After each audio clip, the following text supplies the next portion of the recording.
واتقوا الله ويعلمكم الله. السلام عليكم ورحمة الله وبركاته. الحمد لله رب العالمين وبه نستعين على أمور الدنيا والدين وأشهد أن لا إله إلا الله وحده لا شريك له وأشهد أن محمدا عبده ورسوله. اللهم صل وسلم وبارك على نبينا ورسولنا محمد وعلى آله وأصحابه ومن تبعهم بإحسان إلى يوم الدين. أما بعد، فيا عباد الله، kaum muslimin wal muslimat rahimani Allahu wa iyyakum. Alhamdulillah, segala puji bagi Allah Subhanahu wa taala yang kembali memberikan kepada kita kesehatan, kekuatan, taufik dan hidayahnya sehingga kembali kita bisa berkumpul di majelis yang mulia ini dalam rangka menghadiri kajian rutin kita dengan kitab Bulughul Maram karya Al-Imam Ibnu Hajar Al-Asqalani rahimahullahu ta'ala. Salawat serta salam tidak lupa kita sampaikan kepada junjungan kita Nabi besar Muhammad sallallahu alaihi wasallam, kepada keluarga beliau, para sahabat beliau, dan orang-orang yang istiqamah di atas jalan beliau ila yaumil qiyamah. InsyaAllah pada kesempatan malam hari ini kembali kita akan lanjutkan pelajaran kita masih dengan Kitabuz Zakah, yang mana kita masih membahas tentang aturan dalam penyaluran zakat. Baik, aturan yang kelima. Bagaimana cara untuk mengenali bahwa penerima adalah mustahik? Bagaimana cara mengetahui atau mengenali bahwasanya penerima ini adalah orang yang berhak menerima zakat? Jadi memang ada di antara mustahik yang mudah dikenali dan ada juga yang sulit dikenali. Ya. Contoh mustahik yang mudah dikenali, contohnya amil zakat. Ya, kita tahu ini amil, ya, dan dia berhak mendapatkan zakat. Ya, amil itu kan memang petugas dari negara yang tugasnya mengumpulkan zakat. Kan dia dan kita sudah tahu siapa amil tersebut. Begitu juga mu'allaf. Ya, rata-rata kita mengetahui nih, oh ada muslim yang baru masuk Islam, ya, dan ada potensi nih kalau tidak didukung dia bisa murtad kembali. Ya, maka kita kasih zakat untuk menguatkan imannya misalnya. Atau budak mukatab, ya, hamba sahaya yang ingin membebaskan dirinya. Atau fi sabilillah, ya. Ini mudah diketahui. Cuman ada mustahik yang agak sulit dikenali. Terkadang fakir miskin, ya. Fakir miskin itu sebenarnya ada yang mudah dikenali, ada juga yang enggak mudah dikenali. Apalagi mereka yang sangat menjaga harga diri mereka, tidak mau minta-minta. Ya. Di antaranya adalah orang-orang fakir dari kalangan muhajirin. Yang mana mereka sebenarnya orang-orang fakir. Tapi orang-orang itu menyangka mereka itu adalah orang kaya. Kenapa? Karena mereka tidak pernah minta. Tidak pernah minta-minta. Oh, orang ini kayaknya orang yang berkecukupan saja. Ya, tidak pernah terlihat dia minta. Sebenarnya dia butuh. Dia adalah orang miskin. Hanya saja dia menjaga dirinya dari minta-minta. Ya. Nah, ini mungkin agak susah dikenali. Ya. Begitu juga gharimin, orang yang terlilit hutang. Ya, kita nggak tahu kalau dia punya hutang ataukah tidak. Kan gitu. Ya, maka yang seperti ini agak sulit dikenali. Baik, kalau yang pertama tadi, ya, maka kita sudah tahu dari awal itu adalah mustahik. Cuman untuk yang kedua ini, bagaimana cara mengetahui mereka benar-benar mustahik ataukah tidak? Maka kita bisa menilai dari kondisi lahiriah mereka. Itu pertama. Jadi dari kondisi lahiriah mereka, oh ini orang yang sangat membutuhkan nih. Atau kita bertanya kepada orang-orang yang kenal dengan dia. Ya. Atau dari pengakuannya sendiri, dia mengaku dia butuh. Ya, walaupun mungkin secara lahir, oh kayaknya mampu saja nih. Oh ternyata dia mengaku ini, atau mungkin dia mengaku ada terlilit hutang dan seterusnya. Maka boleh diambil pengakuan dia. Terkait jujur atau tidak dia, itu tidak menjadi urusan kita. Ya. Itu kembali antara dia dengan Allah Subhanahu wa taala. Makanya sudah pernah kita sebutkan hadis tentang dua orang yang datang kepada Nabi SAW meminta zakat. Tetapi Nabi SAW melihat kondisi orang ini kayaknya kuat saja, kekar saja tubuhnya. Tetapi dia meminta kepada Nabi SAW untuk diberikan zakat. Maka Nabi SAW menilai dari pengakuan dia. Ya. Maka Nabi tetap memberikannya, hanya saja Nabi SAW memberikan nasihat kepada dia. Ya, bahwasanya tidak boleh zakat itu diambil oleh orang yang kuat bekerja dan juga punya pekerjaan yang itu merupakan hal yang membuat dia kaya dan seterusnya. Ya. Baik, nah jadi dari bagaimana kita mengetahui seseorang mustahik ataukah tidak, ya dari secara zahirnya, atau kita bertanya kepada yang mengetahuinya, atau dari pengakuan dia. Baik. Maka kata Ibnu Qudamah berkaitan masalah ini, annal faqra wal ghina mimma ya'suru tila'u alaihi wal ma'rifatu bihaqiqatihi. Miskin dan kaya adalah kondisi yang sulit untuk dibedakan hakikatnya. Allah Subhanahu wa taala berfirman, yahsabuhumul jahilu aghniya aminat ta'affuf ta'rifuhum bisimahum.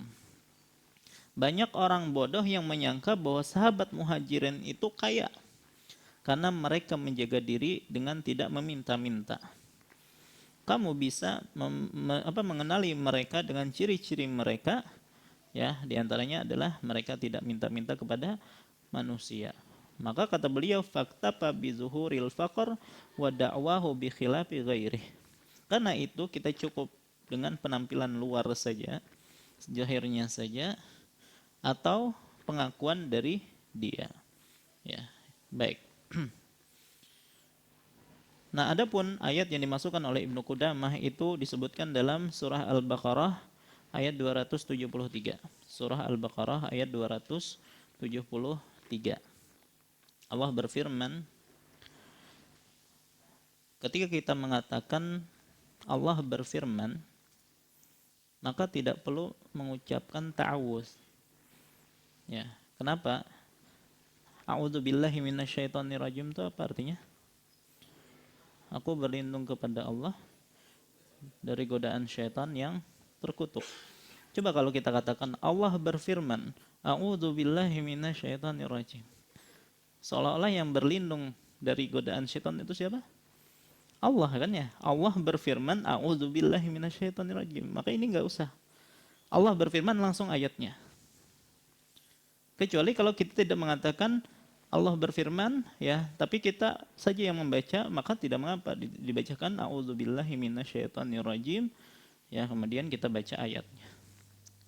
Baik, maka Allah Subhanahu wa taala berfirman, lil fuqara'il ladzina uhsiru fi sabilillah la yastati'una darban fil ardi yahsabuhumul jahilu aghniya'a minat ta'affuf ta'rifuhum bisimahum la yas'aluna an-nasa ilhafa wa ma tunfiqu min khairin fa innallaha bihi alim. Kepada orang-orang fakir yang terikat oleh jihad di jalan Allah, mereka tidak dapat bekerja. Orang yang tidak tahu, orang bodoh akan menyangka bahwasanya mereka adalah orang kaya karena mereka menjaga diri mereka dari minta-minta.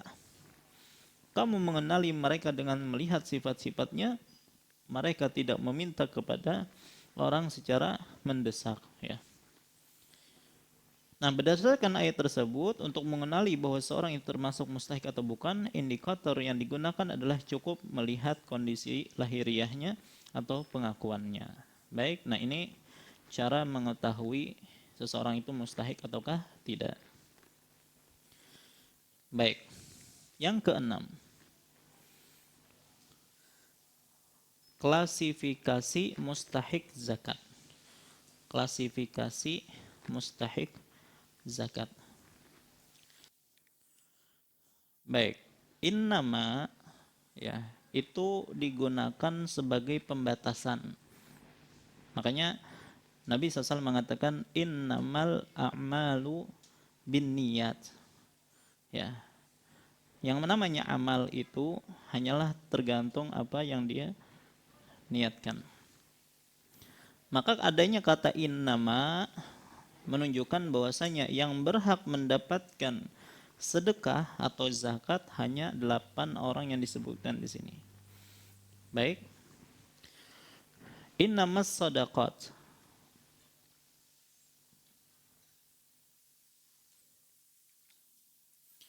Baik, yang belajar bahasa Arab, sedekah ini jamak apa namanya? Jamak ada 3, jamak taksir, mudzakkar salim, muannas salim. Ini siapa? Jamak muannas salim. Ya.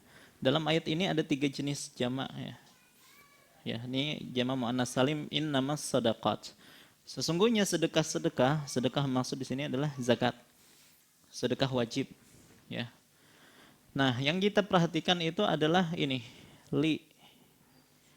Li huruf jar.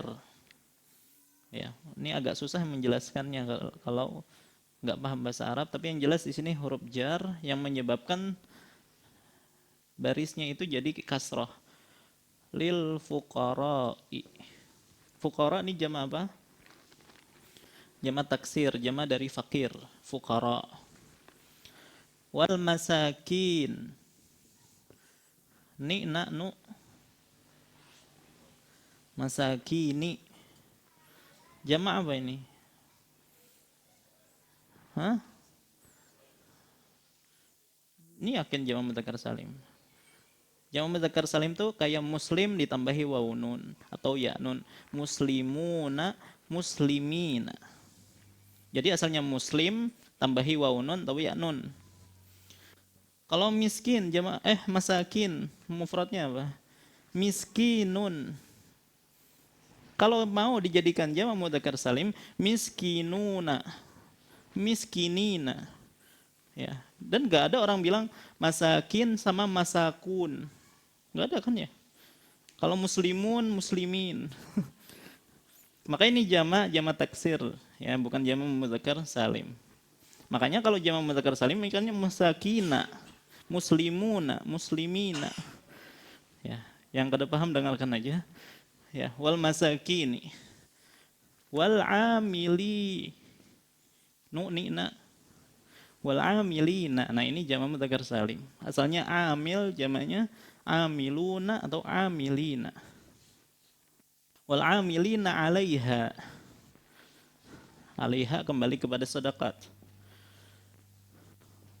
Wal mu'allafati qulubuhum. Ya, tadi sebenarnya mintanya agak direnggangkan tapi nggak apa-apa. Ini kelompok pertama. Nah, untuk 4 orang ini menggunakan huruf jarnya tadi li. Jadi li lil fuqara.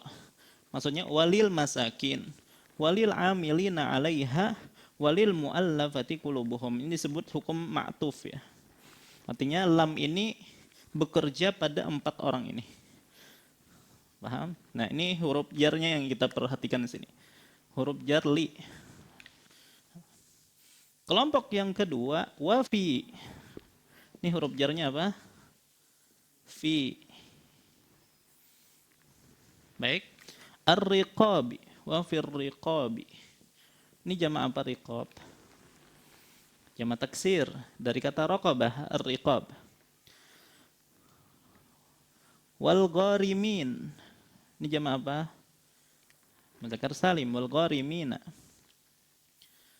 Wa fi, ada fi lagi sini. Sabilillah. Kalau ini enggak ada jamaknya. Bukan jamak maksudnya. Wa banis sabil.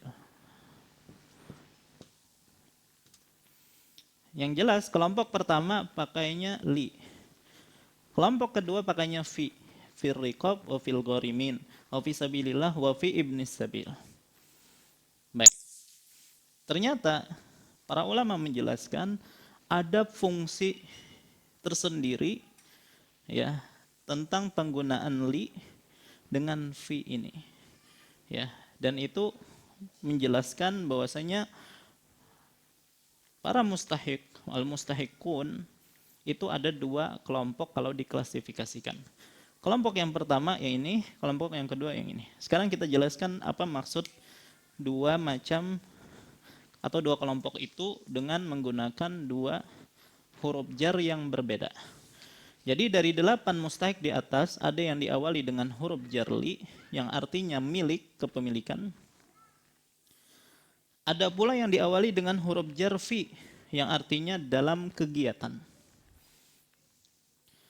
Mustahik yang diawali dengan huruf jar li meliputi fakir, miskin, amil dan juga muallaf. Innamas shadaqatu lil fuqara'i wal masakini wal amilina 'alaiha wal muallafati qulubuhum. Itu diawali dengan li. Adapun mustahik yang diawali dengan huruf jar fi meliputi budak, mukatab, gharimin, fi sabilillah dan ibnu sabil. Wa fir riqabi wal gharimina wa fi sabilillahi wa ibnis sabil. Faridatan minallah wallahu alimun hakim. Nah, apa fungsi huruf jar di atas?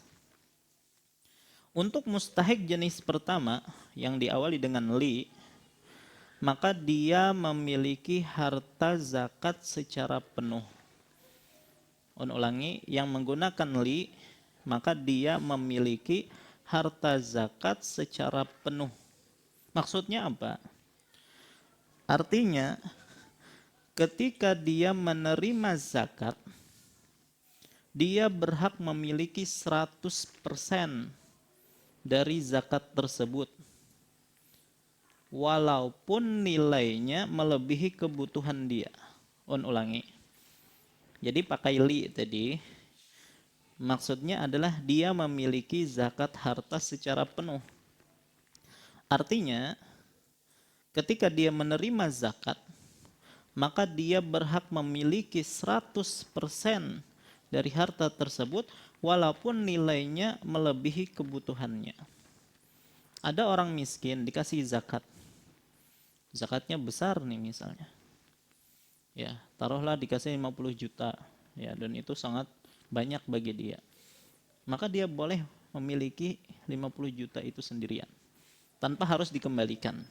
Walaupun mungkin dia tidak sampai segitu kebutuhan dia. Ya. Berbeda dengan mustahik jenis kedua yang diawali dengan fi. Yang mana mereka menerima zakat sesuai kebutuhan mereka. Jika zakat yang diberikan ternyata melebihi kebutuhan mereka, maka kelebihan itu wajib dikembalikan. Ya. Contoh, budak mukatab, budak yang ingin membebaskan dirinya. Ya, hutang dia kepada tuannya tinggal taruhlah 50 juta. Atau 10 juta, dikasih banyak 20 juta, maka 10 jutanya harus dikembalikan. Dia tidak berhak lagi memiliki kelebihan itu. Gharimin, orang yang terlilit utang, utangnya 5 juta, dikasih 7 juta, maka 2 jutanya wajib dikembalikan. Ya, fi sabilillah, sesuai dengan kebutuhan dia. Ibnu Sabil, ya, yang menyampaikan dia ke tempat dia, maka sisanya itu wajib untuk dikembalikan. Ya, nah jadi ini bedanya antara penggunaan li dan juga penggunaan fi. Ya, li silahkan diambil, ya, dan tidak perlu dikembalikan walaupun melebihi kebutuhannya. Kalau fi sesuai dengan kebutuhannya. Baik. Ibnu Qudamah menyebutkan 4 golongan penerima zakat boleh mengambil zakat secara utuh, sehingga kondisinya tidak perlu dilihat setelah zakat diserahkan. Mereka adalah fakir, miskin, amil, dan mu'allaf. Setelah mereka mengambil zakat, mereka berhak untuk memilikinya sebagai kepemilikan tetap. Mereka tidak wajib mengembalikannya apapun keadaannya. Kemudian beliau menjelaskan lagi, adapun 4 golongan lainnya, yaitu gharimin, orang terlilit utang, budak, fi sabilillah, dan ibnu sabil, boleh mengambil zakat dengan tetap memperhatikan penggunaannya. Jika mereka gunakan sesuai peruntukannya, mereka berhak mengambilnya. Jika tidak, mereka diminta untuk mengembalikannya. Baik, nah itu 2 klasifikasi dari mustahik, ya. Sebagai contoh, Ibnu Sabil diberi zakat sebagai bekal agar dia bisa pulang ke daerahnya. Jika ada Ibnu Sabil yang menerima zakat, tetapi dia gunakan untuk membeli apa? Beli mainan. Ya, atau tidak ada hubungannya dengan kepulangan dia, maka dia wajib mengembalikan uang zakat tersebut. Berbeda dengan fakir miskin. Sewaktu fakir miskin, mereka menerima zakat, mereka bebas menggunakannya. Ya, misalnya si A orang miskin memiliki kebutuhan 2 juta per bulan. Ya. Tetapi pendapatannya 500.000 per bulan. 2 juta berarti kurang berapa? 1,5. Si A mendapatkan zakat senilai 3 juta rupiah. Maka dalam kondisi ini, si A tidak berkewajiban untuk mengembalikan sisa uang zakat. Ya. Walaupun itu melebihi kebutuhannya pada bulan tersebut. Baik. Kemudian, pembahasan berikutnya. Di manakah zakat mal itu ditunaikan? Di mana zakat mal ditunaikan?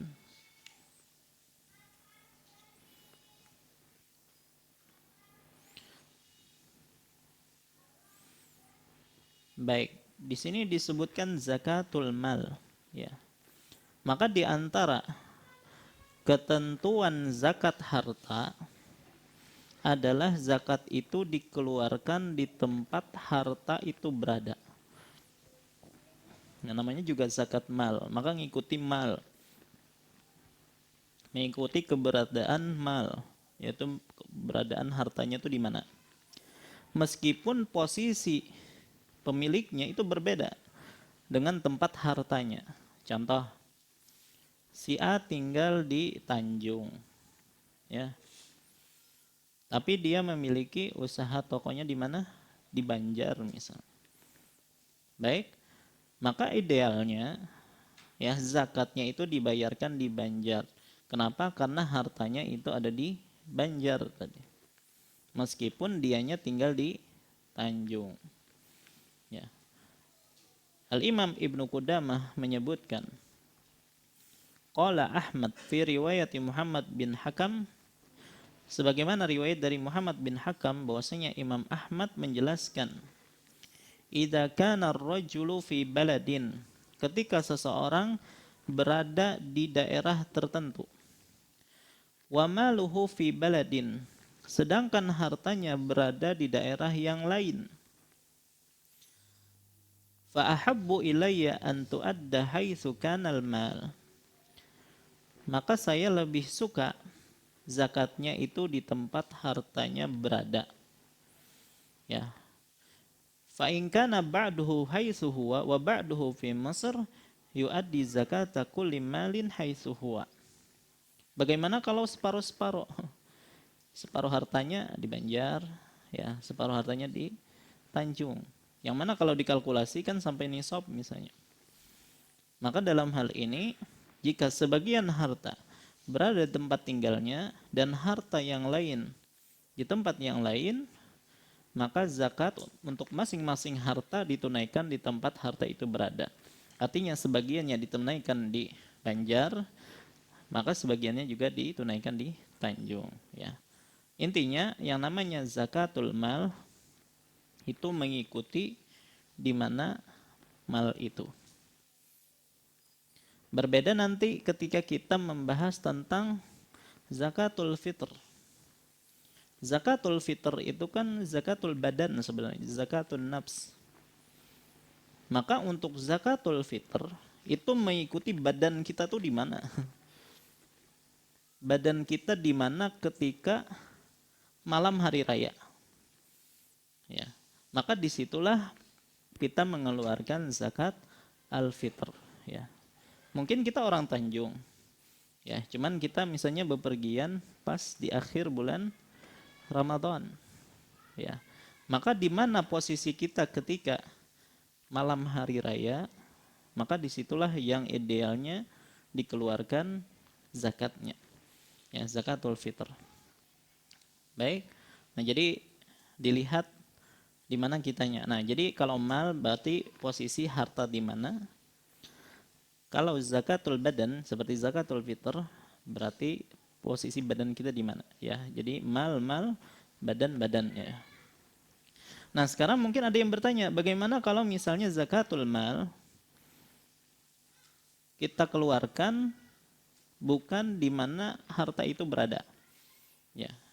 Kayak tadi, hartanya di Banjar tapi kita keluarkan zakatnya di Tanjung misalnya atau di tempat yang lain. Apakah boleh? Nah, maka dalam masalah ini berarti masuk ke pembahasan yang ke-8, mengirim zakat keluar daerah. Bagaimana jika zakat itu disalurkan ke daerah lain? Ya, ada yang mengatakan daerah lain ini jauhnya itu sejauh jarak safar. Baik, maka sebagian ulama melarang pengiriman zakat keluar kota.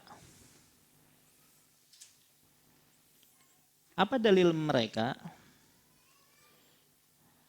Siapa sahabat yang dikirim ke Yaman? Mu'adz bin Jabal radhiyallahu an.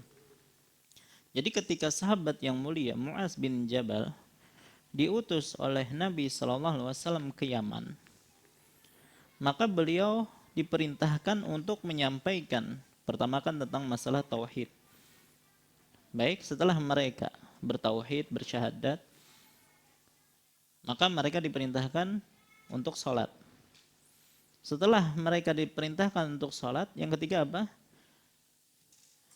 Wa'alimhum annallaha aftarada alaihim sadaqatan tu'khadu min agniyaihim faturaddu ala fuqaraihim.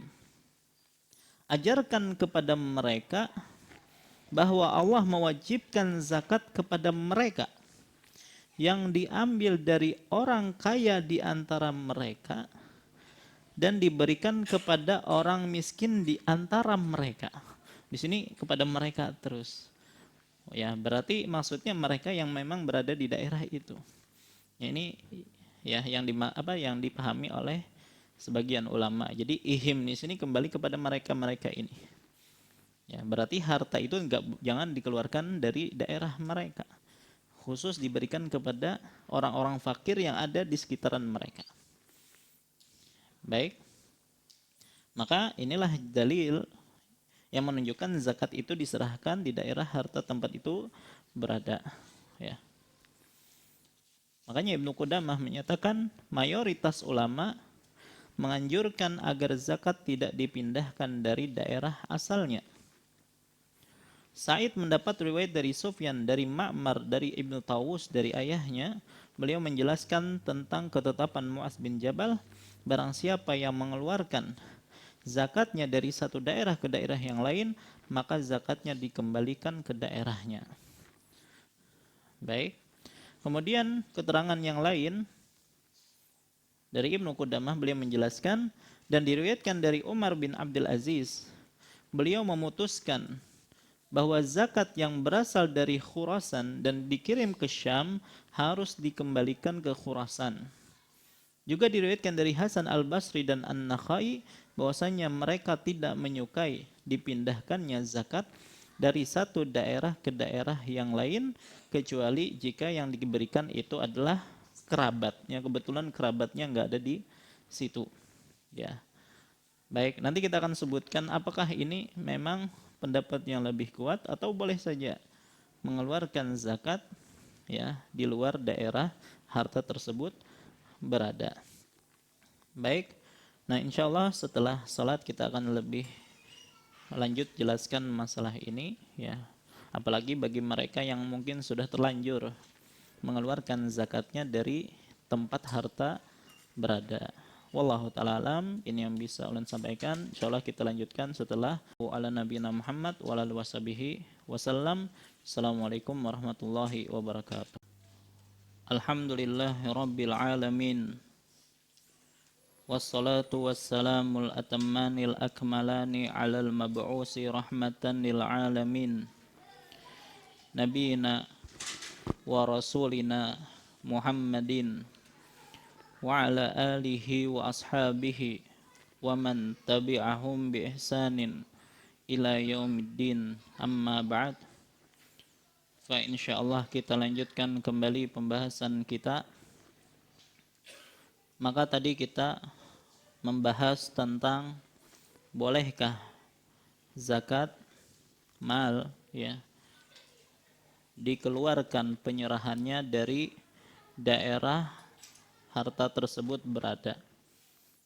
Maka kita katakan ya, pertama hukum asal penyerahan zakat ya itu disesuaikan dengan keberadaan harta tersebut ya.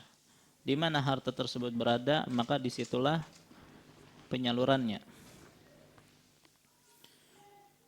Dr. Said Al-Qahtani menyebutkan kesimpulan tentang pendapat para ulama 4 mazhab mengenai hukum pengiriman zakat keluar daerah. Pendapat pertama, pendapat Abu Hanifah rahimahullah. Beliau menyatakan bahwasanya hukumnya makruh jika mengirim zakat ke daerah lain, kecuali ke kerabat yang memiliki kebutuhan atau masyarakat daerah lain yang lebih membutuhkan dibandingkan penduduk daerahnya. Jadi kata Abu Hanifah, hukumnya itu makruh, jadi tidak sampai haram ya. Namun kemakruhan itu hilang ketika yang dikirimi di daerah lain itu adalah kerabat atau ada yang lebih membutuhkan daripada orang-orang yang ada di daerahnya. Baik, ini yang pertama, Abu Hanifah. Adapun yang kedua, pendapat Imam Malik rahimahullah menyatakan tidak boleh kecuali jika ada kebutuhan mendesak di daerah tersebut. Ya, artinya di daerah dia tidak dikasih harta tersebut tapi dipindahkan ke daerah yang lain karena ada kebutuhan mendesak di daerah lain tersebut.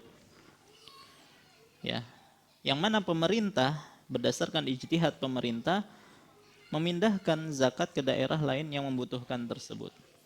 Ya, mungkin ada bencana ya di daerah lain yang sangat membutuhkan bantuan segera.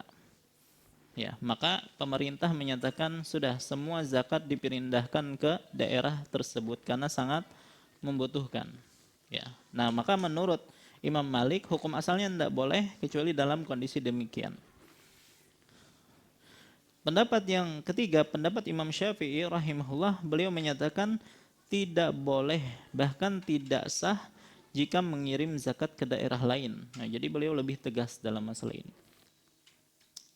Pendapat yang keempat, pendapat Imam Ahmad menyatakan tidak boleh mengirim zakat keluar daerah dengan jarak safar. Jika ada yang memindahkan zakat dalam jarak safar tersebut, maka menurut mazhab Ahmad ada dua pendapat. Zakatnya tetap sah tapi dia berdosa. Dan ini pendapat yang lebih kuat dalam mazhab Hambali. Ya, zakatnya tetap sah tapi dia berdosa. Cuman riwayat yang lain menyatakan zakatnya tidak sah sama sekali. Baik. Nah, ini pendapat empat mazhab seperti itu. Jadi rata-rata melarang, intinya melarang untuk mengeluarkan zakat dari daerahnya, ya, dengan berbagai perbedaan. Ada yang mengatakan cuma makruh, ya, ada juga yang mengatakan tidak sah. Sementara itu ada ulama atau beberapa ulama yang menegaskan boleh mengirim zakat keluar daerah. Di antaranya seorang tabi'in bernama Abul Aliyah. Beliau menyatakan boleh. Ya, bahkan beliau mengirim zakatnya ke Madinah padahal beliau tinggalnya di Basrah. Ya, dan itu jelas jarak safar. Demikian juga pendapat Al-Imam Al-Bukhari rahimahullah. Bahkan di dalam kitabnya Sahih Al-Bukhari, beliau membuat bab judulnya Babu akhdhi sadaqah minal aghniya wa turaddu fil fuqara'i haitsu kanu. Bab zakat diambil dari orang kaya dan dikembalikan kepada orang miskin dimanapun dia berada. Artinya tidak mesti di daerah tersebut. Nah, di dalam Fathul Bari, Ibnu Hajar mengutip keterangan Ibnul Munayyir ketika menjelaskan maksud pernyataan Imam Bukhari. Kata beliau, Imam Bukhari memilih pendapat bolehnya mengirim zakat keluar daerah di mana harta itu berada. Berdasarkan cakupan makna dari hadis, dikembalikan ke orang miskin di antara mereka. Faturaddu ila atau ala fuqaraihim. Himnya ini, kalau pendapat yang menyatakan tidak boleh, maksudnya him yaitu orang-orang yang ada di daerah tersebut. Tapi menurut pendapat ini, him di sini, ya, dan dikembalikan kepada orang-orang fakir mereka ini kembalinya kepada kaum muslimin secara umum, bukan hanya kepada orang muslim yang ada di daerah tersebut. Ya, jadi intinya kembali khilafnya itu kembalinya kata ganti mereka ini kemana? Apakah kepada orang-orang daerah itu saja, ataukah maksud him di sini mereka di sini adalah kaum muslimin secara umum? Nah, pendapat Al-Imam Bukhari, Abul Aliyah dan yang lainnya menyatakan bahwasanya mereka yang di sini adalah kaum muslimin secara umum. Jadi di mana saja kaum muslimin itu boleh diserahkan zakat kepada mereka. Oleh sebab itu orang miskin yang muslim manapun boleh diberi zakat itu sesuai dengan cakupan makna hadis. Baik. Maka dengan pertimbangan di atas, lajnah daimah. Kalau lajnah daimah itu maksudnya seperti MUI yang ada di Arab Saudi, itu lajnah daimah namanya. Mereka menyimpulkan terkait hukum penyaluran zakat keluar daerah, lajnah daimah menyatakan tidak masalah jika mengirim zakat keluar daerah menurut pendapat yang lebih sahih, yang lebih kuat di antara pendapat para ulama, apabila ada maslahat yang sesuai syariat untuk mengirim zakat keluar daerah. Misalnya kondisi ekonomi daerah lain yang sangat memprihatinkan, mustahik adalah kerabat muzakki, atau pelajar agama yang memang memerlukan dukungan finansial. Ya, intinya boleh, apalagi kalau ada kondisi-kondisi yang mendesak, ya, atau lebih maslahat, maka silahkan dikirim ke luar daerah harta tersebut. Ya, termasuk tadi kerabat muzakki, ada keluarga kita nih yang sangat membutuhkan, ya, sementara hartanya bukan di daerah dia, maka silahkan dikirimkan ke tempat dia atau ke dia, ya, walaupun di luar dari daerah harta itu berada. Ya, artinya intinya tidak masalah, ya. Walaupun kalau ingin kehati-hatian, kalau tidak ada kebutuhan mendesak, maka jangan dikeluarkan zakat itu dari tempat harta tersebut. Ya, kalaupun ada, ya maka tidak dinyatakan tidak sah, ya artinya tetap sah saja insya Allah. Wallahu a'lam. Baik, kesembilan, pembahasan kesembilan, doa ketika membayar dan menerima zakat.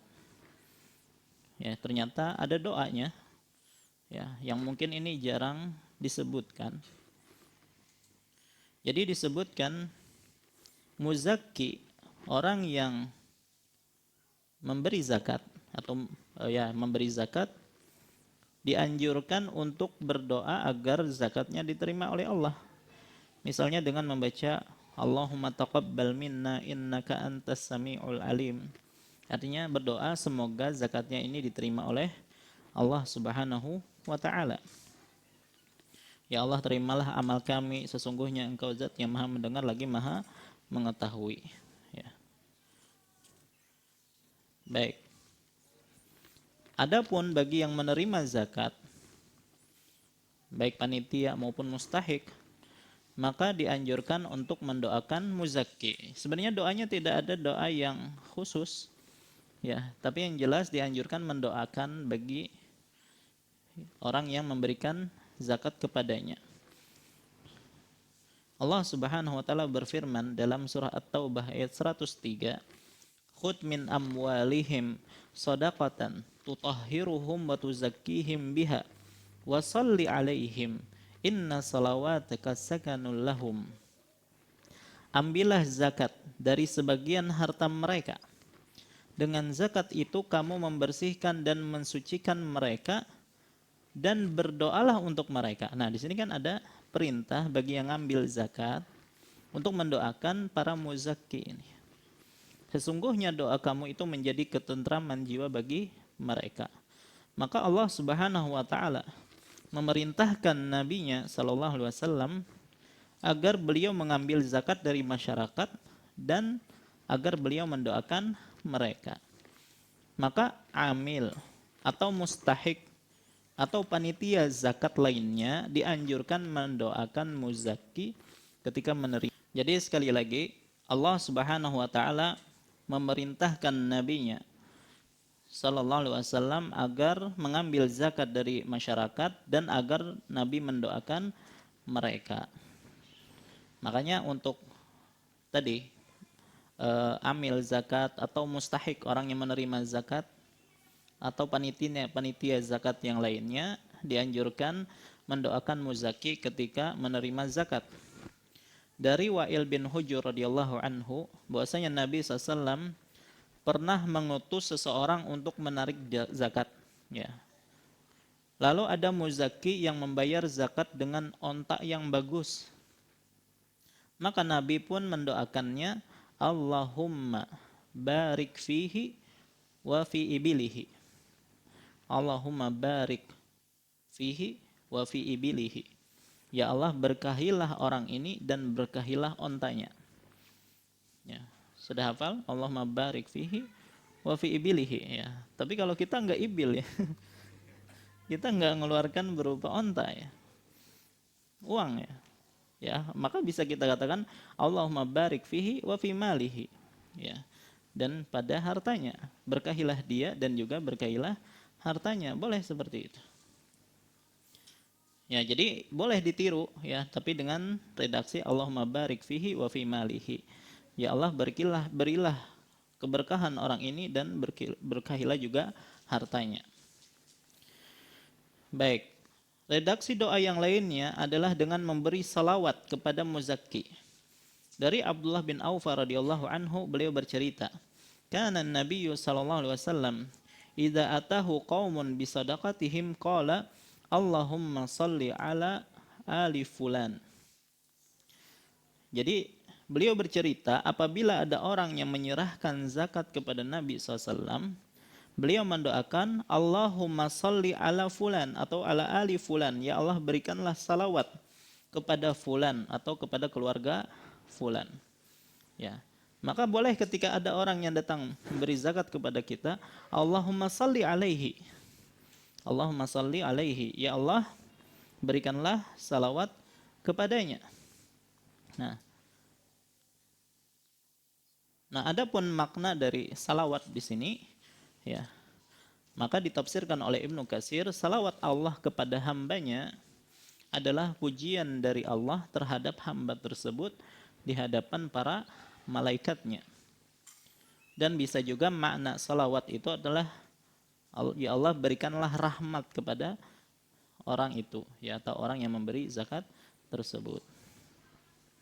Seorang ulama tabi'in yaitu Abul Aliyah pernah mengatakan, makna salawat Allah adalah pujian Allah kepada orang itu di hadapan para malaikat, sementara makna salawat malaikat adalah mendoakan. Intinya, silahkan didoakan agar Allah bersalawat atas orang tersebut, ya, atau Allah, semoga Allah memberikan berkah kepada harta orang tersebut, ya. Jadi sebenarnya tidak ada redaksi yang harus seperti itu, ya. Yang penting kita mendoakan kebaikan, ya, keberkahan bagi harta orang yang mengeluarkan zakat tersebut. Baik. Pembahasan berikutnya, ya, dan ini mungkin pembahasan terakhir, yaitu ke-10. Bolehkah zakat diinvestasikan? Bolehkah zakat diinvestasikan? Jadi misalnya ada lembaga pengumpul zakat. Sebelum zakat diserahkan kepada mustahik, bolehkah zakat tersebut diinvestasikan, ya, di unit usaha halal agar nilainya semakin berkembang, makin banyak nih, biar yang mendapatkan zakat pun makin banyak, gitu kan? Boleh enggak seperti itu? Pada dasarnya, ketika seseorang sudah memiliki harta yang mencapai nisab dan sudah genap haulnya, maka dia harus segera mengeluarkan zakatnya. Ya. Nah, seorang muzaki terhitung telah mengeluarkan zakat jika dia telah menyerahkan zakat itu kepada orang yang berhak. Ya. Ketika zakat itu dia tahan, tidak segera dia serahkan, maka ini tentunya kesalahan. Ya, mungkin dia berpikir, nih ada zakat nih harus aku keluarkan. Ya, cuman nih zakatnya sedikit nih. Ya sudah, dia berpikir, oh nanti aja anak serahkan ke mustahik, anak kembangkan dulu ini. Ya, dengan niat, ya, semuanya nanti akan diserahkan kepada fakir miskin, biar yang menerima itu lebih banyak. Ya. Atau tadi lembaga zakat sengaja menahan zakatnya dulu, dikembangkan dulu agar lebih banyak. Bolehkah hal itu? Ya, maka dinyatakan di sini adalah dia melakukan kesalahan. Karena yang namanya zakat kalau sudah wajib maka harus segera diserahkan ke mustahik, jangan ditahan. Ya. Dalam Asyarah Al-Kabir dan Hasyiah Ad-Dasuki dinyatakan, muzaki wajib berniat membayar zakat ketika menyerahkannya kepada yang berhak, dan dia wajib segera membagikan zakat di tempat wajibnya mengeluarkan zakat. Adapun menahan harta zakat dengan cara menyimpannya, ya, lalu setiap kali ada mustahik yang datang barulah dia memberi zakat secara berkala. Ya, jadi dia sengaja nyimpan dulu.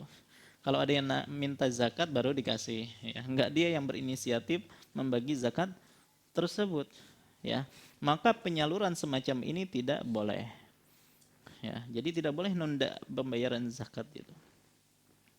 Maka ketika dana zakat itu diinvestasikan, otomatis dana itu akan tertahan dan tidak langsung diterima oleh mustahik, ya. Dan bahkan mungkin nilai zakat bukannya untung, ya, malah rugi. Kan yang namanya investasi itu kadang untung kadang rugi, kan nggak bisa begitu, ya. Ya, maka ketika seorang menginvestasikan dana zakat, maka itu membahayakan zakat tersebut dan itu bisa menghilangkan haknya orang-orang fakir, ya.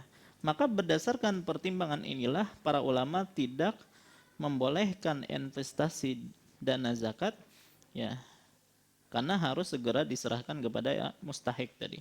berapapun nilainya, walaupun sedikit. Ya, itu kan bukan urusan dia, yang penting yang wajib bagi dia adalah segera menyerahkan harta zakat tersebut. Ya. Ya, sama tadi ketika zakat diserahkan ke lembaga selain amil, misalnya yayasan yang menampung zakat dan seterusnya, maka yayasan tersebut wajib segera menyerahkan dana itu kepada mustahik yang berhak, ya, dan tidak boleh ditunda. Makanya sebuah pertanyaan pernah ditanyakan kepada Lajnah Daimah. Pertanyaannya adalah, apakah lembaga sosial internasional boleh menginvestasikan dana zakat dengan cara menyimpan dana zakat tersebut di badan perbankan sampai tiba saatnya dana zakat tersebut disalurkan? Maka jawaban Lajnah Daimah, staf lembaga pengelola zakat tidak boleh menginvestasikan dana zakat yang diamanahkan kepadanya. Dia wajib menyerahkan dana zakat tersebut kepada orang-orang yang berhak menerimanya sesuai aturan syariat yang telah diterapkan. Ya, setelah verifikasi dilakukan untuk memastikan para mustahik yang berhak atas zakat itu. Karena zakat bertujuan untuk mencukupi kebutuhan orang miskin dan menutupi utang para ghorimin. Investasi zakat berisiko menggagalkan tujuan tersebut atau mengulur waktu penunaian hak para mustahik. Intinya nggak boleh diinvestasikan, apalagi tadi berisiko malah merugikan, ya. Maka ini mengambil haknya fakir miskin. Baik, maka inilah ya pembahasan berkaitan tentang aturan-aturan dalam penyaluran zakat. Baik, insya Allah pada pertemuan yang akan datang kita akan bahas tentang zakatul fitr, hukum berkaitan tentang zakat al-fitr. Wallahu ta'ala alam, ini yang bisa ulun sampaikan. Salah khilaf mohon maaf. Wassallallahu ala nabiyina Muhammad wa ala alihi wasallam. Subhanakallahumma bihamdika asyhadu an la ilaha illa anta astaghfiruka wa atubu ilaik. Wassalamualaikum warahmatullahi wabarakatuh.